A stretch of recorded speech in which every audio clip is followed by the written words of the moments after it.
kat situ boleh dapat CP-CP pada masalah takdir ni. Okay, jadi dia katakan apa yang kami cakap ni, dia kata Syamsul Wahab Syarani, dia kata apa yang kami cakap ni muafakat dengan Asy'ariyah. Pada masalah kalau Asy'ariyah mengatakan usaha tu ada pada makhluk ketika nak menggambarkan, bukan pada i'tikad, sebab Asy'ariyah tak pernah mengiktikadkan manusia tu ada kudrat, tak.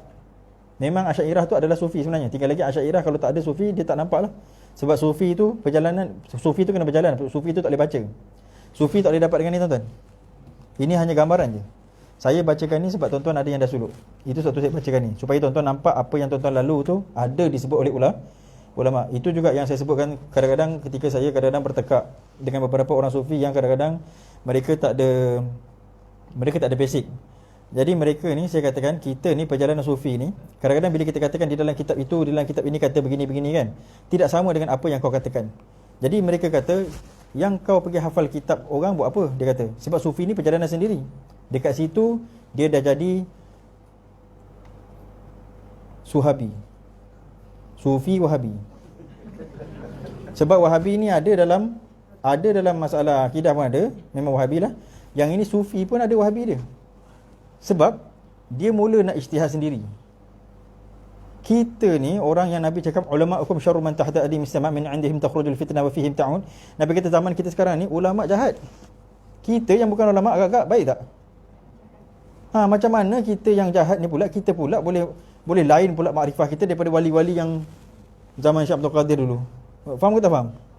Jadi dia kata buat apa kau hafal kitab ni, dia kata. Buat apa kau hafal kitab ni? Kita kena hafal, kita kena sendiri. Jadi saya nak bagi tahu, kalau kita nak tahu kita betul ke tak betul, makrifah yang kita lalu, ujian yang kita lalu mesti tally dengan para nabi, mesti tally dengan para wali. Maksudnya ujian yang tuan-tuan lalu daripada kesusahan, daripada tuan-tuan sebatang kara, daripada kelaparan, daripada masuk hutan, daripada luka, daripada cedera, daripada ketakutan dengan binatang buas, daripada kelemasan, daripada kesempitan. Itu semua kena tally dengan para wali. Benda yang saya sebut tadi ni bukan para wali lalu, para nabi pun lalu. Dengan kemiskinan, siapa yang paling miskin? Yang paling miskin Sayyidina Isa. Nabi Isa tak ada apa-apa harta pun. Yang dia ada harta, jubah dia, baju dia, tongkat dia dengan kendi dia. Jadi kita punya perjalanan tu mesti tally dengan ulama-ulama dulu. Kalau tak tally, berarti sufi kita sesat. Jadi bila kita mengatakan perjalanan kita mesti tally dengan ulama-ulama Timur Tengah, yang maksud saya Timur Tengah tu bukan ulama-ulama yang sekarang, bukan maksud saya bukan yang ada orang Arab saja, tak. Tapi mesti tally dengan apa yang sudah dikarangkan oleh ulama-ulama dulu. Sebab saya baru-baru ni ada berjumpa, kadang-kadang orang berkata amalan ni adalah amalan orang Indonesia. Ada amalan ni adalah amalan orang betapa. Ini bukan masalah betapa. Tasawuf ni, tarekat ni adalah amalan agama. Cuma kadang-kadang memanglah benda tu di exaggerate jadi benda tak betul pula lain kan. Itu biasalah. Sama juga macam masalah hadis. Hadis dhaif boleh pakai, di exaggerate sampai jadi tak boleh pakai. Sama juga macam masalah fikih. Fikih Nabi kata emas dan sutera tak boleh pakai, dia kata emas dan sutera yang Nabi pegang je tak boleh pakai. Emas dan sutera yang lain boleh pakai. Nampak tak? Jadi dalam masalah fikih pun ada, dalam masalah hadis pun ada, dalam masalah akidah pun ada. Dan semuanya menggunakan apa untuk dapat ajaran sesat tu? Daripada Quran dan hadis. Itu sebabnya Ibnu Uyainah dikatakan apa? Innal hadis mudillatun.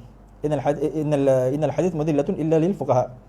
Nabi dia kata sesungguhnya hadis itu boleh menyesatkan, melainkan bagi orang-orang yang betul-betul faham tentang hadis. Benda tu ada disebut dalam fatwa hadithiyah. Jadi kesimpulan yang saya nak sebut, apabila kita bertasawuf ataupun apabila kita ikut fiqh ke apa, mesti tally dengan ulama-ulama yang muktabar.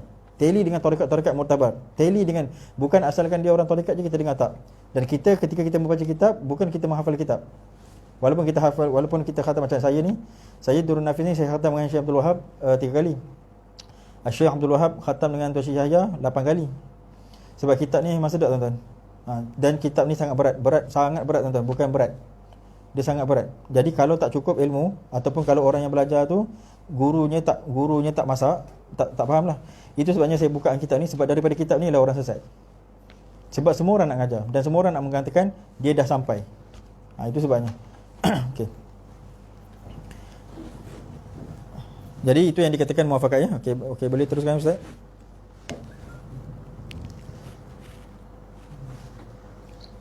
Dan lagi kata